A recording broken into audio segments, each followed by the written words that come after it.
said, wait. You were talking to Susie? Hi, guys. He can't resist poking fun at me for believing he was telling the truth about something. Who knows? Okay, I'm just gonna not get into it. We're back, guys, and I just want to start the show today with a little housekeeping note. We're gonna be back tonight, immediately after President Donald Trump's speech, which is slated for 9 p.m. tonight. We're gonna do a little sort of quick digestion of the convos. We'll unpack more of it the next morning, obviously tomorrow morning as well. And we'll take a few questions. And this is something that, guys, we want to do more of after we have this hard launch in January, have big political events. We want to jump on and have immediate conversations with you. So sign up for our email list at thedchuddle.com, and you'll obviously get sort of blasts and alerts about these conversations as they what do you think the over-under on the speeches? I was going to ask you that. I stole it from you, Dan. Yes. I mean, if certain people want to sponsor us on this front, we're all open. But I would say over 15, under 30. I don't know. I assume there's a teleprompter. All right, Rachel, I want to do this auction style. It goes to you. Oh, is it less than 30, over 30 or under? I mean, over 15 or under 30? It's definitely over 15. Yeah, I'm with you on that. The big difference on this is that he doesn't have the crowd to play with, right? And that's what really though. Like, what if the room is full of his own senior staff? Like, yeah, it's the most entertaining when he is in front of a big crowd because then he freelances and says all this like colorful stuff. I wonder if you ever did it in 35 minutes with an audience if they take it. That's an interesting angle. Instead of just doing it from the Oval, you do your address with an audience in the East Room and get applause. Yeah. And everybody Stephen Miller, Don Jr. cheering. Like, it's great. Yeah. I'm going to say more than 30. What do you think, Sean? You haven't given I think the sweet spot is 30 to me. And I think under 30, because that is a long speech without applause lines and everything else. So I think I'm going to put my number at 27. 27. Right. Okay. Right. Okay. Yeah, I like it. I'll go there. It's bad news. You want to go over or under 27, Dan? He's under. I'll take it. I would double down with you. 27. I like it. Rachel? I'm going to say over. Over. Okay. It's bad news for Survivors fans because apparently the season finale is tonight. I haven't watched this season, but totally get it. People are frustrated. But also, I haven't watched since that guy Richard from Rhode Island was on. The guy that's like 25 years ago. That's a long time. Now you're just dating yourself there, Sean. I know. My question about this speech also is, how is this going to be different than what he did last week when he went to Pennsylvania? Like, it sounds like Caroline Levitt said, hold on, I have it here somewhere. He's going to talk a lot about his accomplishments over the past 11 months, maybe tease out some things for next year. But that's kind of what he did last week. That was more affordability focused. I think this is going to be, he went there in that speech, but I think this is, well, we'll get to it here in just a few minutes. One word, teleprompter. When you're at a rally, it's your day, there's a lot of riffing going off. When you're sitting there and you're reading it, you're much more focused and disciplined on message. I think he's going to read off the accomplishments, what I've done, where things are going, and sort of to what we believe. Get ahead of the State of the Union. Talk about some of the priorities that will. Well, if we're going to go there too, you could try to just turn the page, like get off of all this other stuff about healthcare and Susie and Venezuela. And he is going to try to like fire up his side to be like, here, let me remind you of all the things we have accomplished. Check, check, check, check. And I think the question is there something new that he puts out there that we are all talking about tomorrow that is going to drive you into the holidays? People are all going to start clearing out of town here on, Friday, presumably. And you're not talking about all these topics that he doesn't want us all talking about. Well, I think how he lists those accomplishments, right? I keep saying this. The president's been somewhat of a victim of his own success. Totally. He campaigned very extensively on closing the border, and that's been a resounding success. And we're a finicky people. We're like, okay, what have you done for me lately? And sometimes you need to remind people of the contrast with the last administration and what you've done to achieve success. And a lot of times politicians are iterative. I'm working hard. We're making progress. In the case of immigration, the president has just nailed it 100%. And I think stopping to remind people in a very focused way, because sometimes it's a one-off in a press event or something, and when you can stop and get everyone's attention so that they pause from Survivor and they're watching and saying, oh yeah, I forgot, he promised that and he's actually delivered on it. Yeah. Dan, all the networks are going to be carrying this, it sounds like. Does that surprise you? The one network I have not heard of yet is MS Now. I believe NBC is. I believe, all the major networks and the other cables. I will be curious because, look, there's a lot of chatter on the left about the fact that Obama's speech in 2014 on immigration and Biden's speech in, I think it was the fall of 2022 on democracy, were not carried live, even though they both White Houses asked for coverage. Look, I just think at the end of the day, Trump is entertaining and those people were not. And by that point, people just did not find, what they had to say in the case of Biden. Just part of it's like his delivery. But Trump is entertainment gold. I mean, he always jokes about ratings. And so I think people just kind of have to get over it. If you're MSNBC, whatever, I can't. Yeah. MS Now, Sean. Now. Yeah. Okay. It's going to take a while. I'll tell you what, this is like a marriage. If they can last for a year, then I'll call them that. So look, I think they have to take it. Because number one, to Dan's point, you want to be able to rail on it afterwards, your audience. He said this, blah, blah, blah, blah. And if you don't take it. But secondly, you're handing the White House a talking point if you don't. You guys want to rail on what we're doing. We gave a vision of the American people and you failed to even cover it. You literally disqualify yourself as being considered a legitimate network if you don't cover the president's speech on an issue that you hammer him on every day. All right, guys, we got a lot to get to tonight. So this morning. Okay, so let's just start with the agenda. I'm going to go through this really quickly. We'll talk about the Venezuela blockade. Big news on that last night. Circling the wagons around Susie Wiles. We'll talk about Jack Smith testifying up on Capitol Hill. Expect some leaks from that. The latest with Brown University and Democrats' 2028 primary specifically minority voters, guys. But first, let's go through the day book. There is a lot happening for the fact that we're, a week out from Christmas Eve. On Capitol Hill, FCC Chair Brendan Carr is going to be testifying before the Senate Commerce Committee.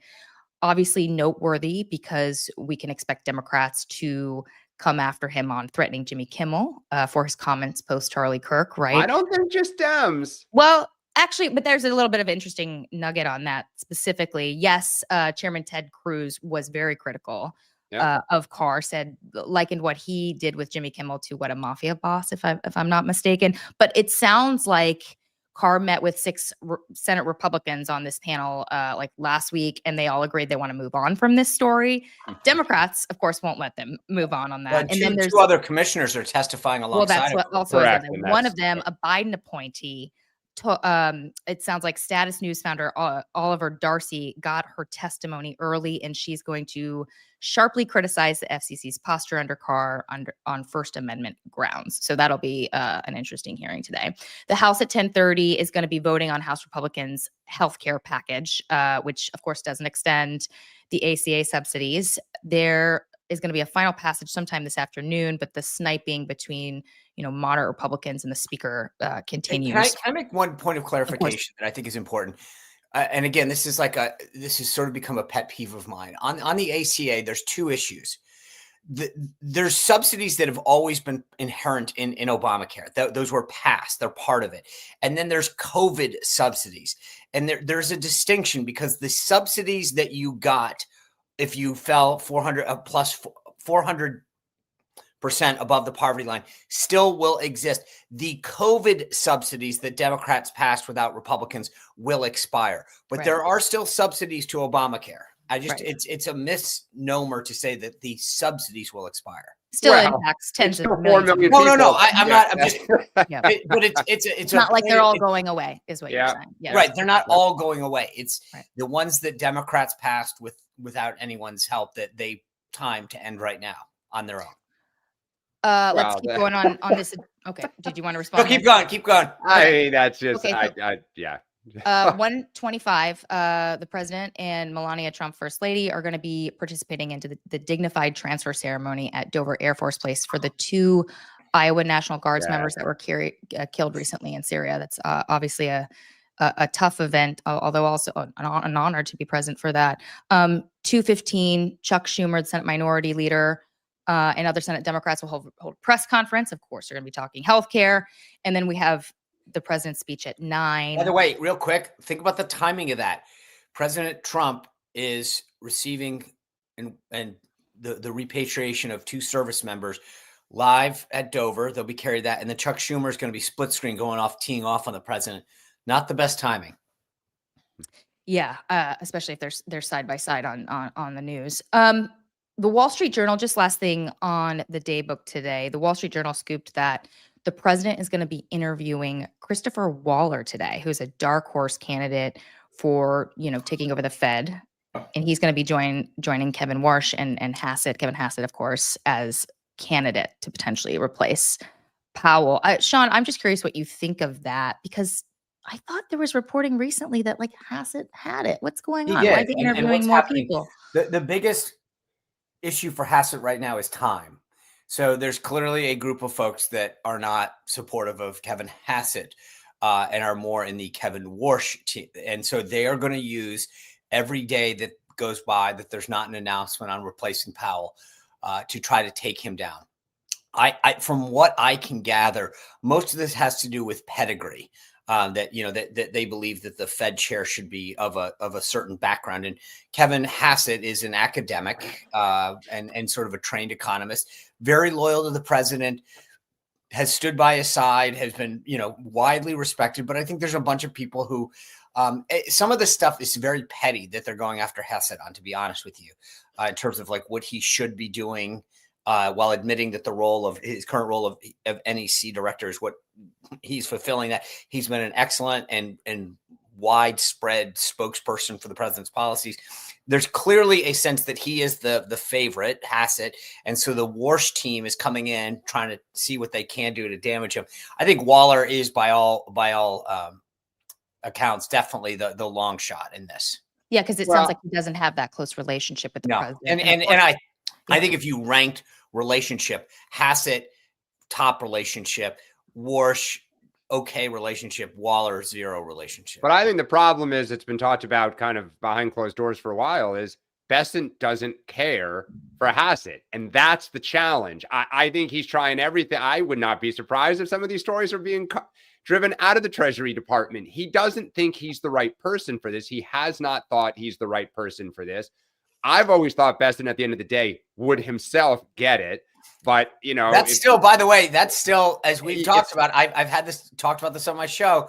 There's still the Cheney model, which is, and I know people mocked it at the time. I asked the president of the United States in the Oval Office, would he consider dual hatting Bessent for a while? And he didn't rule it out. So I think that's the thing to keep watching is can Bessent stop Hassett? I mean, go ahead. Sorry, Dan. I interrupted. Go ahead. That's it. I was going to say, Marco Rubio has how many hats? So, Well, there is something very unique about what has been said is that's obviously different because the national security advisor isn't a confirmed job. It's right. And Fed is supposed to be independent. I think you would see some balking from senators on that relationship. No doubt. But I think if it was limited in scope, people would buy off it. And frankly, there's really nothing that the Senate has shown that much backbone on. Okay. But yeah. I think, look, as I said, here's the thing. Hassett, I believe, is the guy, but time is his enemy. So right now, Powell's term doesn't expire until May. So in a normal world, what do you think, Dan? Maybe March, April, you would announce your choice. I think in Trump world, he could pick it any day. Well, that's the whole thing. I mean, look, at the end of the day, I think the reason they started floating this in August is when their economic numbers started going down. Trump wants us talking about something else, to blame somebody, to say, I'm doing something. I mean, look, at the end of the day, all of this, boy, I'd love to fire that SOB. Be a man and fire him then. I mean, of course he's not, because he knows all the chaos it would cause. So this is all about shiny red ball. Well, you also have a case out there right now with Lisa Cook, which is hadn't stopped him on everything else. Is the court giving you the authority, which I think it will. And then when that happens, by the way, that's when Powell. I said this the other day.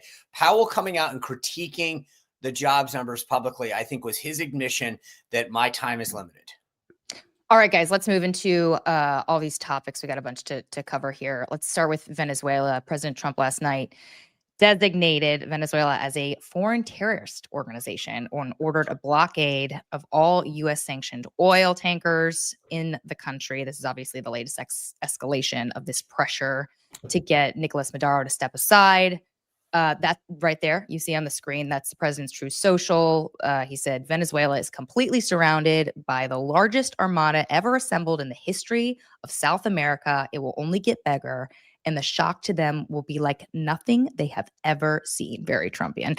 Mark Caputo at Axios has this nugget in a story that there are 18 tankers in fact, who have oil in Venezuelan water. They're surrounded by this armada, and that the last vessel they seized last week had about $95 million worth of oil. So we're talking about a lot of money if and / when the U.S. sort of latch onto this. I mean, Sean, you have talked about how the White House, in your view, has not been selling this to the public as much as you think they should.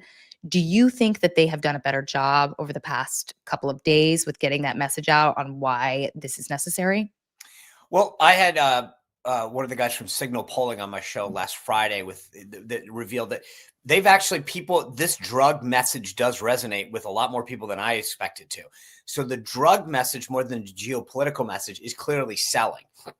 I think there's going to be a big difference between attacking boats, because it's a pretty simple message. We're taking out a boat that's bringing drugs to America. That's a simple message. Everybody gets it. Everybody that basically says, I don't want drugs in my community, goes, okay, I'm for that. And the way it's being described.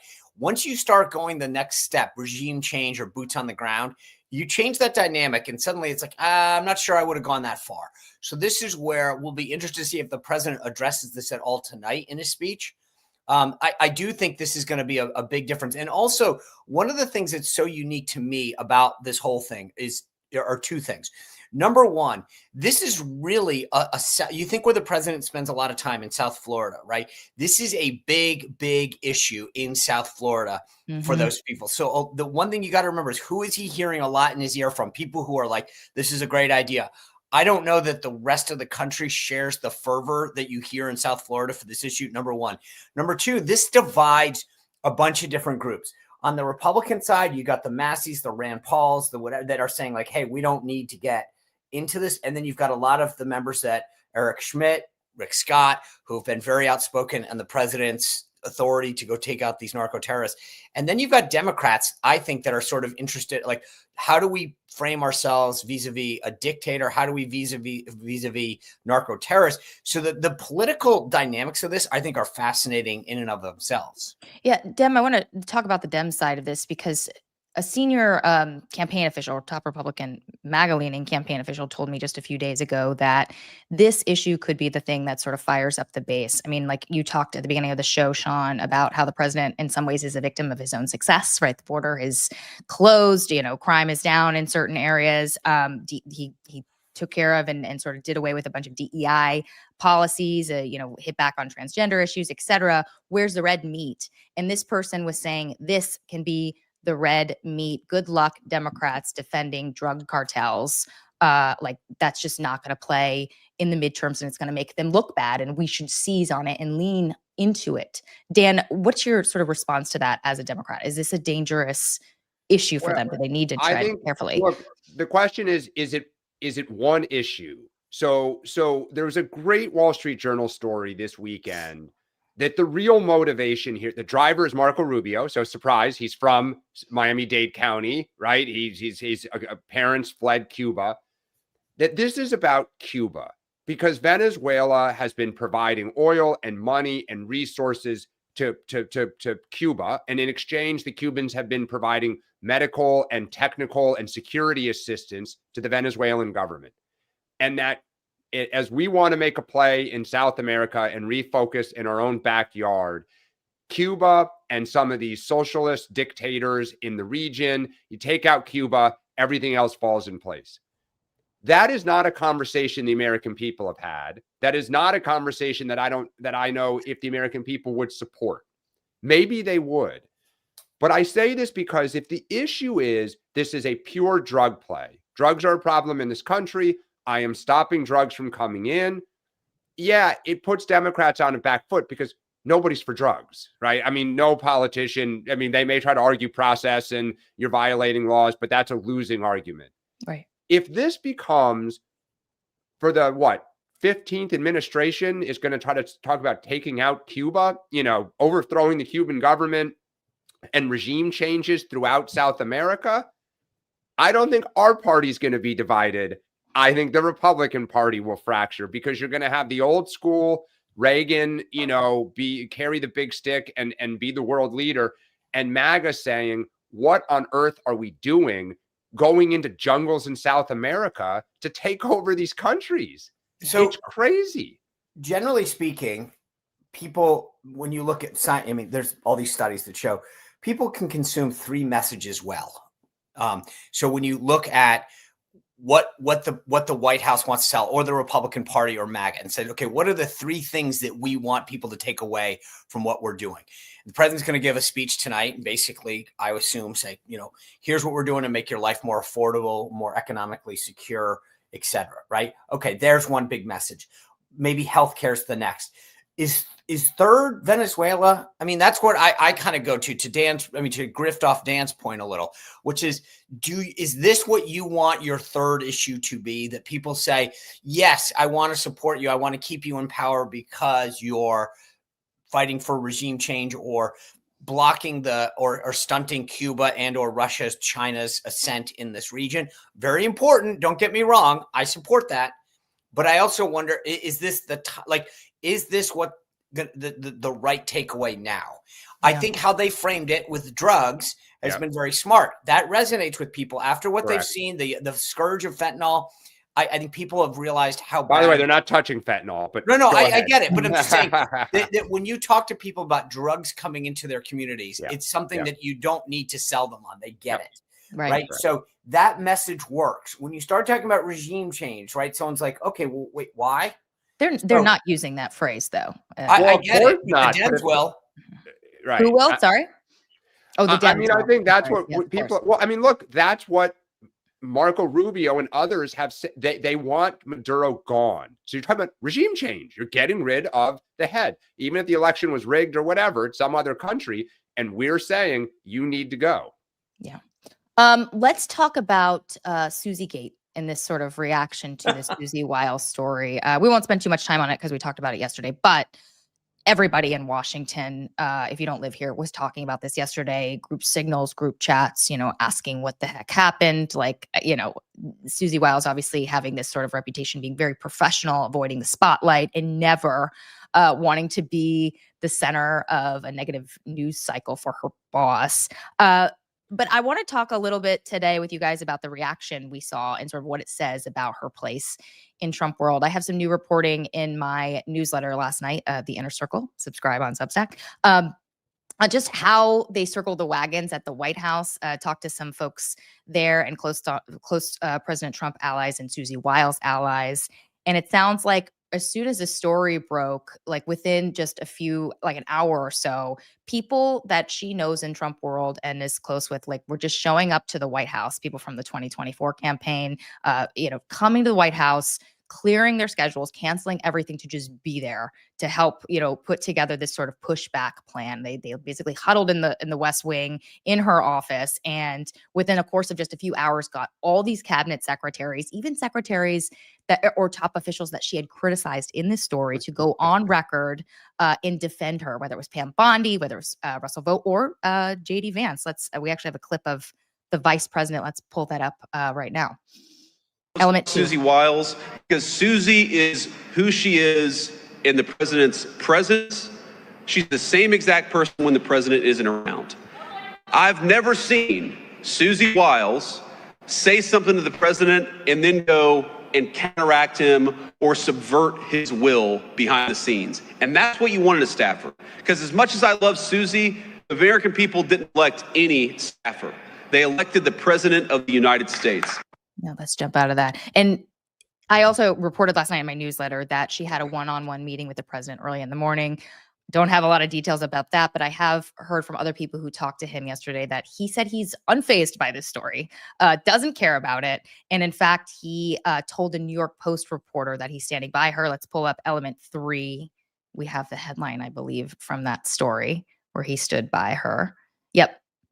Trump stands by Susie Wiles after bombshell Vanity Fair interview, admits he has a, quote, alcoholic's personality. For those of you who didn't read the story, she suggested that he has an alcoholic's personality because he thinks he can do anything, and alcoholics tend to do that. So let's just start with that, Sean. I mean, like, obviously, all these people rallying around her, it says something about her stature in Trump world. And it's quite different than basically a stature anybody had in Trump 1, right? I mean, like, what was your big takeaway from this circling of the wagons? Jealous. I mean, look, that was, there's a couple takeaways. One, you're right. The contrast was stark. There was nothing like this in Trump 1. If you were under fire, you were running your own war room, trying to get from out from underneath. And we didn't have that sense of camaraderie that they do now. But here's the big takeaway. Susie has earned this. This isn't just people circling the wagons for the sake of it. Yep. She has been by the president's side for 10 years. She has proven her mettle. She's proven her effectiveness and how critical she is to this. And so she is going to be given a lot of political capital, a lot of benefit of the doubt. And you don't get that genuineness. I mean, if you look at the clip that we just played of the vice president, he went on to say, you know what, I am kind of a conspiracy theorist. And, everybody had fun with it. They weren't on defense. The president, as you pointed out in the New York Post interview, embraced it and said, you know what, I am kind of gregarious about these things. And I do have this view. I mean, that's not normal. Yeah. And to your point, the takeaway is that shows you, A, how things are different in Trump 2.0, and B, how important and critical and well-respected she is. I want to come to Dan in a second, but just a quick follow-up, Sean. The president says he's not mad about this. He doesn't care. Is it possible he comes to care at a later date? And another question on that, he told the New York Post that he didn't read the story. He's going to read the story, right? Well, that's one of the papers he gets. He would have read that's why we brought up yesterday, the New York Times, he does get, right. I believe still in hard copy. He wouldn't, I don't know that he'll read the Vanity Fair story, but here's again, why this is different. So in Trump 1, you would have had 18 people calling him saying, Mr. President, wow, that doesn't look good. And this doesn't look good. The difference, as we saw yesterday, was that when he's calling around to say, what did you think of that story on Susie? And JD Vance is saying, Mr. President, she's, that reporter is a left-wing hack. And I kind of do say these things and I have a great relationship. Boom. She picks up the phone. He calls RFK and RFK says, oh, Susie's awesome. We have a great relationship with her. And she's doing this. And she calls Caroline. How's it playing? And she goes, yeah, he's a hack reporter and da-da-da-da. And the president's hearing that echo chamber of, oh, okay, good. It's when he hears the negative that you've got a problem. And it was obvious from yesterday that people genuinely were out there supporting her. And again, it speaks volumes to who she is, but that he's going to hear that and go, okay, it's not that big of a deal. This is a hack reporter for a hack publication. And that's what I thought. I know her. I trust her. Let's move on. Dan, once upon a time, I remember talking to Democrats on the Hill who were terrified of the prospect of John Kelly moving on as chief of staff. They genuinely wanted him in place. How do Democrats see her? I'm curious. They don't often talk about her, but is there we a sense that, okay, we don't want her to leave, or do they just not even care? I'm just curious. What did Dems say? No, I think they would cheerlead if she left because she's so good. There is complete admiration in Democratic circles because she cut her teeth long before this job. I mean, the fact that she delivered Florida in 2016, the fact that she helped rescue Ron DeSantis in 2018, that she pulled out Florida in 2020. There's admiration that Trump was the architect, but she played a huge role in his rise in 21, 22, and 23. You may not like Trump, but if you're in politics, you have a tip of the cap for somebody who's excellent at their craft. She's never in the headlines until today, always in the shadows, the way that she took out DeSantis in the shadow primaries of 2022 and 2023. So if for Democrats, like, we think she is one of the reasons Trump has been so successful this first year, is Susie is really good at what she does. I'll just say quickly that, look, they were on defense, but it was a good defense yesterday. It was a calm kind of, we all love her, turn the page. They didn't give any more oxygen to the story. So on the one hand, it calmed the base, right? If you watched Fox and Megyn Kelly and everything, you did not hear chum in the water and red on red, right? You heard team red, nothing to see here. On our side, we're licking our chops because, one, we could talk about it all day, but two, it now gives us ammunition on so many issues when we can work in, well, as Susie said, right? Yeah. So that you can't put that toothpaste back in the bottle. So, you know, they did as well as you could humanly do to move past this story. I will say this, Dan, to your point, that really was textbook response, crisis response. Like that was how you do it. It's not just getting voices out there. It's in a genuine way, flood the zone. And we're not taught. And here's the thing. And some self-deprecation. So lighten the mood a little when you're doing it, right? But you know, to let everyone in on a little secret, I was a little busy yesterday and I said, I can't wait till part 2 comes out. And I think it was either Dan or Rachel goes, it's out. Yeah. And when part 2 drops and no one gives a crap, that tells you that you're being effective in your response. Because I mean, I read part 2 and I'm like, it was like a normal movie sequel where it's like, wow, what a letdown. One last nugget on this, and then we'll move on to Jack Smith. I have in my newsletter that she and her team felt the ground rules were not clear. They haven't come out and said that they thought she was off the record. I did talk to Whipple last night, and he said it was 100% clear that everything was on the record. So a little bit of a dispute on that. But a lot of people have been asking, how did she, like, how did this happen? How did this happen? Like, it seems so out of character for her. Well, there's your answer right there. Okay, let's talk about Jack Smith, the former. Why do we do Trump? Or, I mean, are we done on Trump address to the nation here? Are we? Oh, yeah. I figured we hit it at the top. So let's keep moving. Jack Smith, the former special counsel, he obviously oversaw the January 6th related charges against the president. He's going to be on Capitol Hill today. This comes as we've seen this sort of bid for retribution against Letitia James Comey have failed. But guys, this is different, right? This is a political investigation. This is Capitol Hill, leaks like a sieve. I would know. I've worked up there for a decade. And my old colleague, Kyle Cheney, who's he tracks all these investigative issues really quickly. He says this is a political and legal minefield for Jack Smith. He says that he must navigate Byzantine secrecy laws that limit what he can disclose, all while Republicans are looking to trip him up and incriminate him and portray him as this weaponized tool of the Justice Department, who, by the way, went after 8 GOP senators as part of that probe into the 2020. And Speaker McCarthy. And I mean, and just to get everyone to understand this real quick, the timing is the big thing. So January 6th happens, and then 2 years later, they're suddenly tracking people's phones and going after the records without their knowledge, right? So Speaker McCarthy gets elected speaker, and that week they seek AT&T a warrant, and they say, you can't disclose any of what we're about to do, but we are forcing you to tell us who Kevin McCarthy called, when he called people, who called him, when they called him. And again, 2.5 years later. And the question is, so the guy gets elected Speaker of the House 2 years after the incident that you're investigating, and then you suddenly want a subpoena. There's a lot of questions about the timing of what Jack Smith did under this guise of Arctic frost.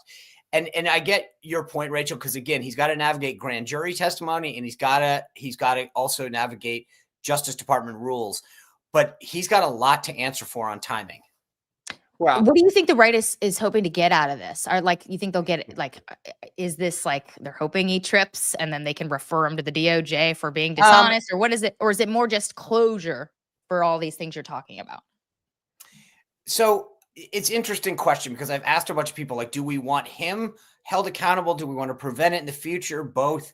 And it depends on who you ask. I think part of it, though, is more of what I get is the through line from everybody is we need to expose what really happened and how it happened and why. Oh, I think Democrats totally agree, which is why we Good. wanted this in public. Look, you have to go back to the core of this, which is it is an indisputable fact that Donald Trump tried to overturn the 2020 election. The question was who was working with him and how far did it go, right? There is literally no dispute. You have him on tapes calling people in Georgia saying, find me a specific number of votes to overturn your state's results. It wasn't, or is there fraud? It is find me specific numbers of votes. So Democrats were okay. He said, Amen. all I need is like Jack Smith. We would love his testimony to be in public because what he is also going to do is he wants to put before the American people, here is all the stuff that I found, right? That is why Trump was like, no, it should not be in public. No, that's not actually Jim Jordan, who's the chair. I asked him yesterday on the show. He said the first one they have, and the first reason you have it behind closed doors is because it's 1 hour equally divided or 1 hour to each side that the councils can ask. So when you do a hearing, every member gets 3 or 5 minutes, or whatever the committee is yours. And you can't actually go through a normal deposition process. So this happens in private and then it happens in public. You could absolutely, you know what? Because it's going to be leaked. And I think by going in private, what you're doing is you can now selectively leak and try to set the narrative for what he said, knowing that he's kind of like what you guys did in January 6th committee, right?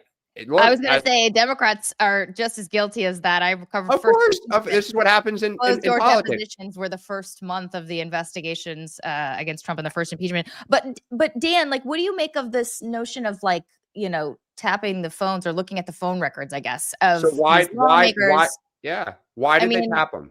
Yeah, I mean, I think we know the question was, were they cooperating in trying to some of them were actively involved in fake elector stuff.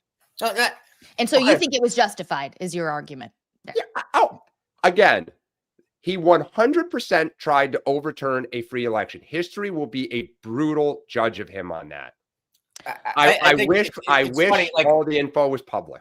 Having been through two contested, very, very public contested elections, there's difference between every campaign goes out there and says, have we looked at this? Can we call this? What can we do for the judge?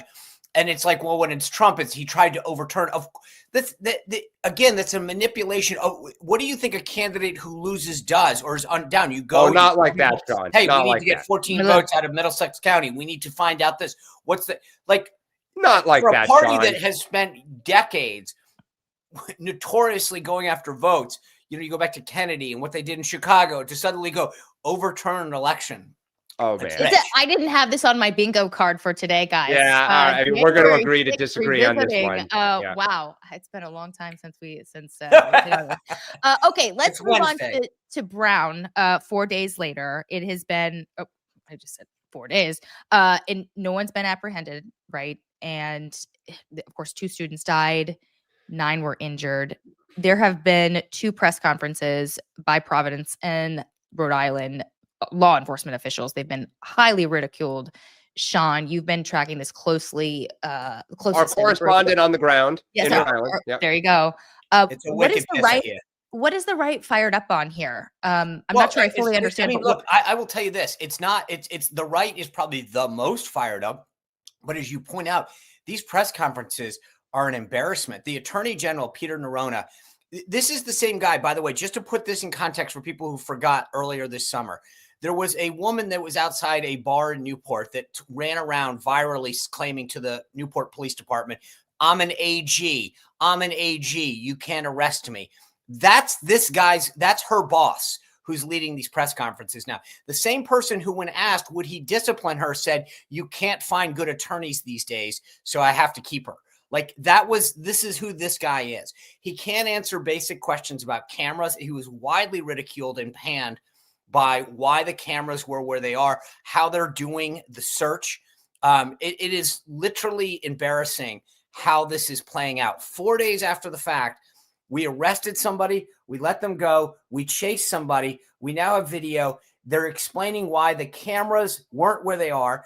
There's a rightly so concern about the priorities of Brown University as they dug out of a massive deficit, prioritizing DEI over security of the students. There's a lot of security failures in terms of doors not being locked during the day. I mean, there's a lot of basic questions and they can't answer them. When the police chief the other day was asked simple questions, he referred to the suspect now was clearly tracking something. Okay. When asked, well, what was he tracking? He said, we can't get into that. When asked about whether or not reports of the words Ali Akbar being yelled, he said, that's part of the investigation. And the reporter then said, well, wouldn't that be relevant to maybe in the past cases, something that somebody said would be, a tip for a witness to say, I know who that is, and he said, I can't discuss it. They're covering up a lot of important information without explanation. And that's the thing. And lastly, I'll say this young woman that was killed, Ella Cook, is by every account an unbelievably amazing young woman. And in any other case of a tragic situation, there would be tributes to her. They'd be leading the news about, all of the impact of from her family and friends and what great woman she is. It's despicable to see the press, in my opinion, ignore this young woman because of that she was a conservative. And it's just, Sean, I find it know repulsive. It is true. Dan, where's the story? Name one. You think that Sean, Today's Show, Good Morning America, they haven't barely uttered her name. Sean, can you name me the 12 victims who were shot, who were in the class? Can you name the people who were supposed to be in the class but had the flu, were hungover, couldn't be there? No, of course not. This is what I hate. People are injecting politics into it. We don't know who the shooter was. Right. We don't know his or her motive, right? I happen to have my wife has a colleague whose daughter is in that econ class. She was hungover. That's why she didn't go to the study session. Wow. She's not a conservative. She's not a closet MAGA person. No. That's not what I'm saying, though. You're missing the point. When you inject that one of the victims happened to be a conservative, right, you make it sound. No. You're missing the point. You are putting words in my mouth. All I'm saying is this woman was a victim. I know nothing about why she was killed. Okay. I'm not arguing that. What I'm saying is she is a victim. And my point is that in any other tragedy, someone would be honoring that victim. I believe because of her background, the legacy media refused to acknowledge who she is and the contributions that she made because they don't want to highlight somebody that doesn't fit the agenda that they want to perpetuate. That's what I believe. I'm not saying a word about why she was targeted. Not one. Okay, guys, let's move on. Let's talk about 2028 and minority voters for Democrats. There's a new, Echelon Insights has a new poll of Black and Hispanic voters. Let's put that up, element 4 on polling. Okay, there it is.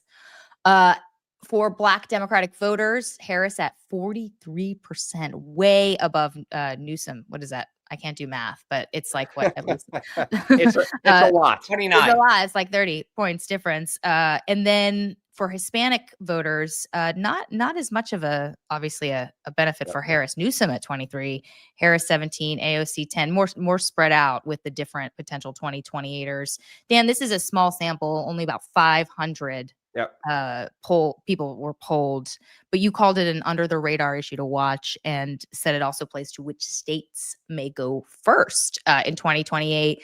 Like, tell us why you pulled this out and like, what should we take away from it? Yeah, I mean, I think it's like when you start trying to game out who could be the nominee, what strengths do people bring? This was ricocheting around the internet yesterday, and you had some prominent journalists said like, this is why Kamala Harris may be the nominee. Hillary Clinton led with Black voters in early 2005, frankly into late 2007, right? You had Al Gore in 2001, 2002 in those early polls. Kamala Harris may be very strong with Black voters in 2028 or 2027 if she runs. But right now, I think a lot of this has to do with name ID. Right now, like she is the former vice president. She's the former candidate. Obviously, she did well with certain constituencies. One thing that I can say that someone in her camp told me yesterday is she is going to focus on trying to win Black men back. Like that is something she knows she didn't do as well with them. She knows that there were concerns with her. Some of it they think is, kind of the way younger men look at Black women. And so I think watch for this competition for Black voters. And of course, should South Carolina go first, this will be a big issue. If Nevada goes first, who can do well with Latinos is going to be a big issue. But it goes to what are the, issues that are going to animate certain constituencies. I think a lot of Democrats now are, know they can't take the black vote for granted. Obviously, the same thing trying to win back Latino votes. So to me, this is just one of those issues that you got to watch as people start trying to figure out, what is my coalition? Who might I be able to make inroads with? And at some point, we talk about, is Newsom the hunted? I think you're going to start seeing Oppo stories on Harris resurface. Remind me the process on this. I don't know that you need to do much Oppo on her. Can I make 3 quick points, though? Of course. First, I want to congratulate Pete Buttigieg on doubling. He's now at 1%. Yes. That's huge. 2, I think to Dan's point, this it sounds like Tim Russert here. Calendar.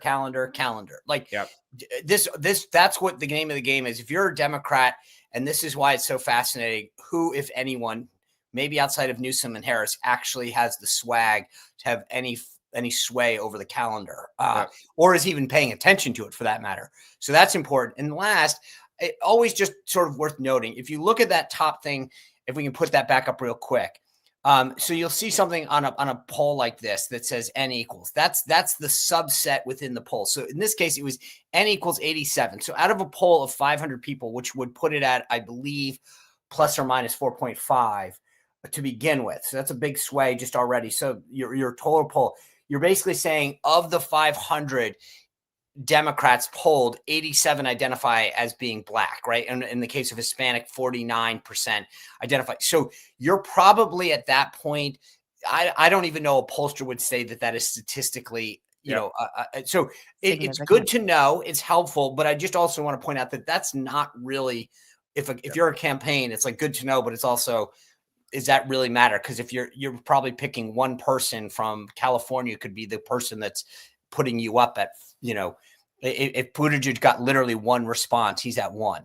Yeah. Dan, remind us the process in terms of the calendar and selection of the states, who goes first, et cetera. At what point do they finalize that? And is this like a debt, like just the DNC votes on as majority? Like how does it work? There's a DNC committee that is focused on this, and then they'll make a recommendation. Look, you don't have to. I mean, it's politics. They can move stuff around, but the campaigns want to know. There is intense lobbying going on. There's about 6 states that are probably legit for that front end: Michigan, Nevada, South Carolina, obviously Iowa and New Hampshire are battling for it. It's everything, because if Iowa goes first, this conversation, if it goes Iowa, New Hampshire, this was always one of the knocks on them. Very few minority voters. It's a very different electorate in both of those places in terms of the makeup.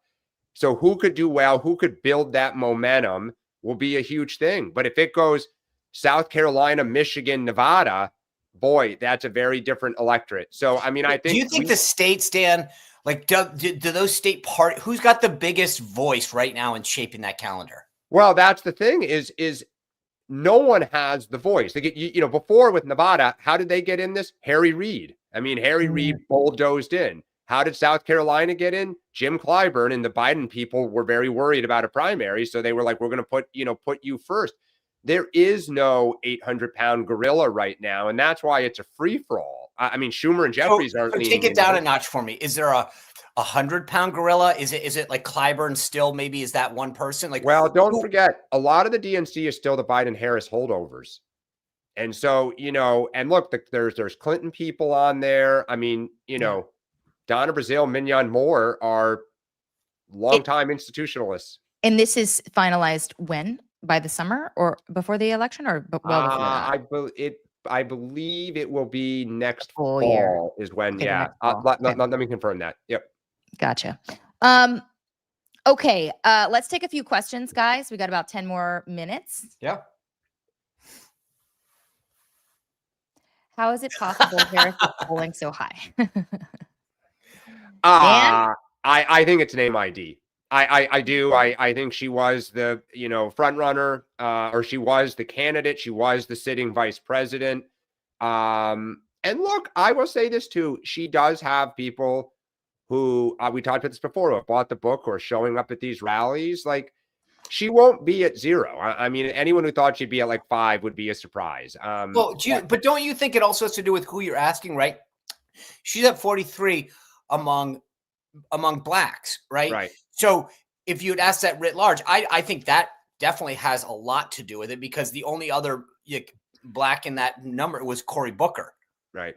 Well, and I mean, look, even in national polls, general polls, she's now kind of, Newsom tends to be one and she tends to be kind of that, second. So look, I think deep down people, I know a lot of people thinking of running who thought she was not actually going to seriously do this. And I kept saying, I'm telling you, she wants to run. I think now there's one camp says she will just collapse on her own. We don't need to attack her. You don't need to do anything. Look at her history. The air will slowly deflate from the bubble and she will crash. There's another side that says it wouldn't take a lot, they think, to knock her out. So you got the Biden book coming out. It's going to stir up a whole set of, conflict between those two. Are there a few things that we could do to just put back in the news about what a terrible candidate she was behind the scenes? And don't forget, some of her people are now on rival campaigns. So now you have people who have emails, who know where she was in the room and she said do A or not B or whatever. So point. I think this is a question that you're going to see, but I do believe that you will start seeing Oppo on her reemerge. Yeah. Let's take another question. If the Republicans win the House, would Speaker Johnson be reelected? Or if not, who may be in the running? It's a great question. Nothing unites Republicans like a victory. I mean, Sean, he's speaker. Of course he'll be speaker again if they keep the majority. Don't you think? Oh, I mean. Does he want it? Well, he wants it, I think. Yeah, I do think he does. As much as he complains. I think you don't do that job unless you want it. I do think it depends on two things. One, what that majority looks like. If it's one or two, I mean, here's the thing that's interesting. If you think about who's leaving, right? Nancy Mace will be gone. Marjorie Taylor Greene will be gone. Chip Roy will be gone. They're all running for either other offices or retiring. That takes away a lot of the voices that are the loudest. Elise will be gone. Yeah, she'll be gone. And so, I think that's, and the people that replace them, those freshmen generally aren't people that want to be known right off the bat as somebody who went against the speaker. But if it's a 1 or 2 seat majority, I mean, and then the second factor is how hard does Donald Trump come in and say, I need him back? The more interesting question is what happens if they lose the majority, which seems to be most likely at this point in time, right? Because typically speakers who lose the majority on the Republican side, they are sort of, booted to the sides. And then the next in line is Steve Scalise. He's had a lot of staff turnover recently, a lot of longtime staffers who have left the Hill, obviously battling a rare type of blood cancer. And people have wondered, will he stick around? Would he try to run? And then you have Tom Emmer, who's the number 3 in the House. Both of whom taken a shot already.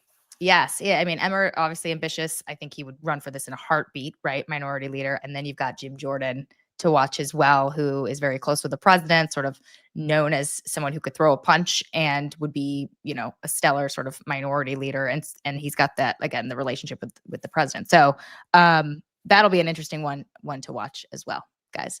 Another question? Discuss FBI email reveal to Grassley, please. So that's a great question. I actually, I've already lined up a whole thing on this for our Friday show. There's a big question about about what the FBI is now admitting, that it didn't have the evidence necessary to do a lot of this information. It came out yesterday. Kash Patel, the director, confirmed it.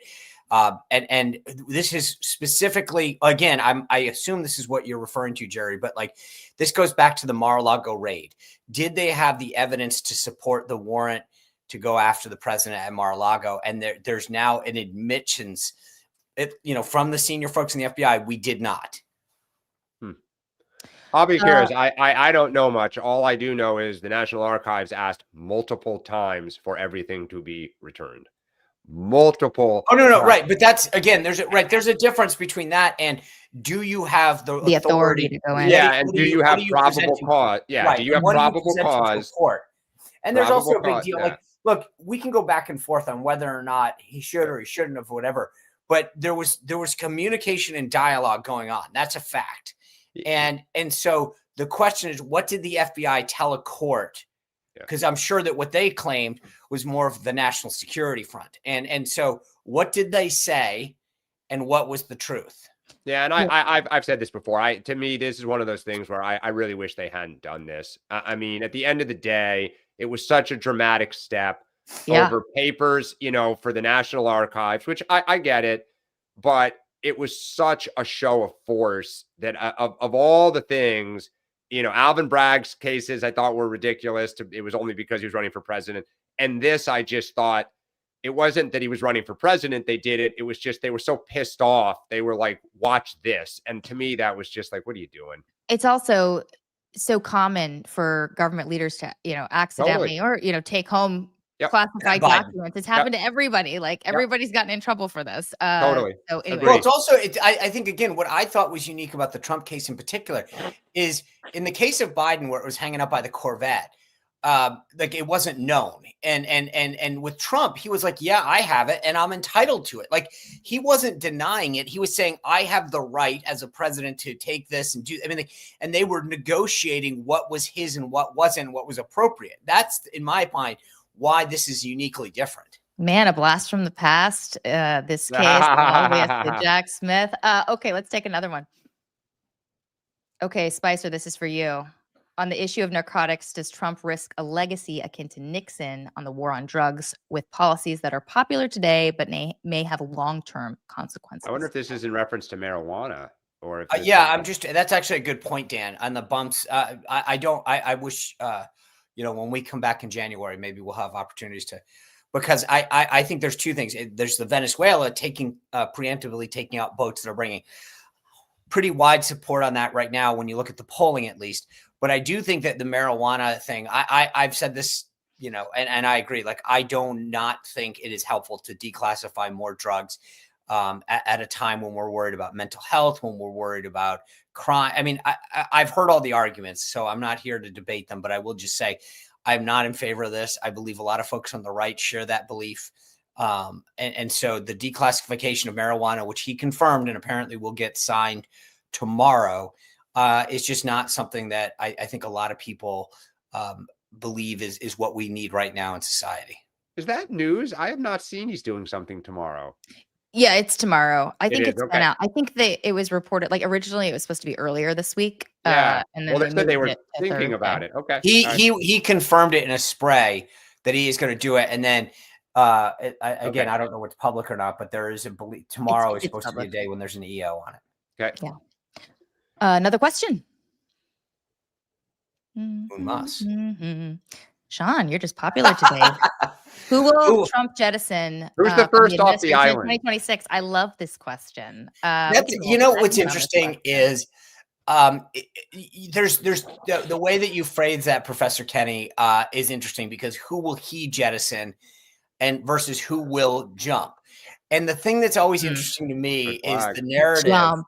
The narrative that comes out when some of these things happen. Like, no, I want, it's like when you get told, and not you particular, Professor Kenny, but when one is offered, hey, either resign or we're going to fire you. And they say, I decided to resign today. And so you never know what really happened. And I think that'll be interesting when the first person goes. I think it'll be interesting how that plays out, because there's some people, like, the one thing that I will say that is never reported is that, like, these jobs are taxing. Like, you don't get a day off. You think about what we're doing right now. We're talking about, it is the holiday season. The people there are going 24/7 and you don't get any downtime. That's the trade-off. It's an amazing honor to serve. But the trade-off is that you don't have a life. Yeah. And you're under scrutiny and There's a lot of security issues that have come up in this administration. And there's some people who are saying, hey, I did my time and I'm out. So I don't know right now, because sometimes you just don't know who and also, how far down does that go? What you're asking, like, is it sub cabinet and senior staff, or is it whatever? But, I think the bigger question is who will be perceived as the first person pushed out, because you've had a lot of people leave, but it's always on their own accord. I don't know the answer to that. This is also sort of a difference with Trump 1 in that, like, people are getting soft landings as they leave. And I mean, this is sort of a hallmark of Susie Wiles and her leadership, is like she likes to allow people to save face. I mean, you think about the Michael Waltz move, right, to UN ambassador. I always wondered about Sergio Gore and him leaving. You know, I know some people were frustrated with him about some of the vetting process. Like, was that a soft landing for him as well? Like, it's just really interesting to me that they're not letting the former Prentice star come out and be like, "You're fired," right? They're letting people. But They're there's given also the a difference. opportunity I to think move that's on. Mhm. Yeah, I get your point, but I think at least I know in the case of Sergio that this is something that he wanted to do, that he thought was awesome, and like, so there's always, and that's why I was saying to Professor Kenny's question, there's always the narrative that you get, and then there's what might have really happened, and I have no reason to believe in the Waltz case. There's a lot of people who had posited, oh, he's going to go. Giving him the UN ambassador slot was not. It's not like some cushy landing. That's a real, No, I just mean he was in big trouble there for a I hot know, second. A I lot know, of but people my mad at point him. is if they wanted him to go and they didn't Mhm. like him, I don't think they would have just done that. And that's where I think, like, I think that's a big difference. In the first term, it was you're out. Yes. Mhm. Right. Okay. Well, we're at Wait, time, guys. Sean, you want to tease any more of what you Oh have? yeah, I mean, Steve Moore is joining me tonight, Trump economist, obviously very influential on who's going to be Fed chair. So obviously what he thinks we need to say, what the impact of tariffs. Like we've had, there's a bit of news that got buried this week that the deficit is actually going down under the big beautiful bill, and tariffs and Doge, and didn't get reported again. Dog caught the card. They're doing stuff, not taking credit for not being able to get through breakthrough. And so I'll talk to Steve about the economy, tariffs, you name it, Fed share. Dan, anything on your agenda for? Well, I guess we have the show tonight. we So have a show tonight. Yep. Yes. Yep. And just to be clear, if you're watching, we will start when he ends. So feel free to log in, check it out, but we will be there. Yeah, Right. we'll So put it it could up be- on social media so you can know where to go if you Again, don't already. go subscribe to our YouTube page created last week. See at the DC Huddle, no spaces. No spaces. You should be able to find it. And then also sign up for the DCHuddle.com. You can get our email from there. And you subscribe to Rachel's newsletter. Yes, I know. Rachel Bade. Subscribe to our newsletter. Yes, you can do that too. It's free. Definitely do it. RachelBade.com. 2 So A's in much. Rachel. Okay, that's all we have for today, guys. We will see you tonight. Yeah. Right after the tonight. speech.